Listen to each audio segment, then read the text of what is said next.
Bonjour, je suis David Lefebvre, professeur à l'UFR de philosophie, membre de l'UMR Léon Robin. J'ai été directeur de l'UFR de philosophie et j'ai été vice-doyen ressources et moyens financiers de la faculté des lettres.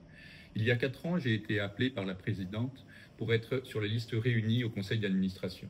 À l'époque, les enjeux étaient simples, pour ou contre la fusion. J'étais évidemment pour. Je me suis trouvé deuxième sur la liste réunie et élu au conseil d'administration.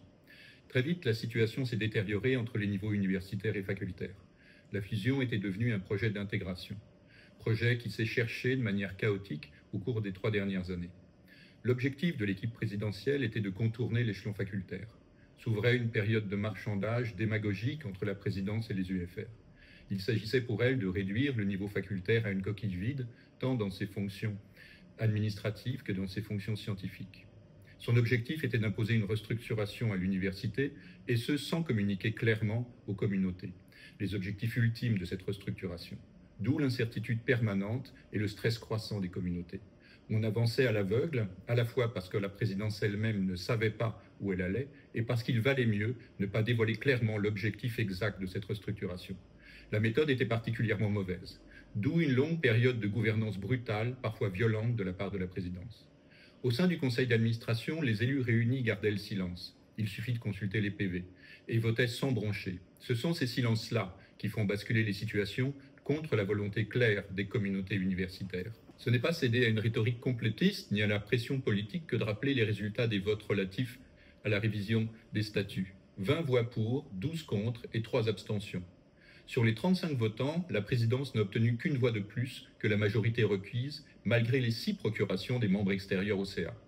Il en a été de même pour le projet d'établissement. Dans les 2 cas, des votes obtenus grâce aux membres extérieurs, des résultats désastreux pour l'équipe présidentielle et des projets non consensuels votés. Une telle révision nécessitait au contraire un vote massif en sa faveur. Or, on se souvient à quel point les communautés s'étaient prononcées contre. Aujourd'hui, nous voyons le résultat. Les services administratifs facultaires sont les uns après les autres progressivement aspirés au niveau central et universitaire, alors même qu'une partie de ces services demeure dans les facultés. Les tensions et les conflits de compétences se multiplient, ainsi que des retards de plusieurs mois dans des procédures simples. Et ceci au dépend bien sûr des conditions de travail des enseignants-chercheurs et du personnel administratif.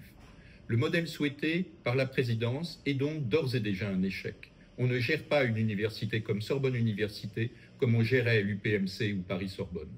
Conclusion. Le projet d'établissement ainsi que la révision des statuts a été voté de justesse. C'est sur cette base extrêmement fragile que la présidence demande aujourd'hui la confiance des communautés. Il faut que les communautés se manifestent clairement mercredi et jeudi contre un projet présidentiel qu'elles n'ont pas voulu. Il est encore temps de dire non à ce projet et de choisir une autre politique pour notre université. Ne dispersons pas nos votes et votons Sorbonne autrement. Je vous remercie.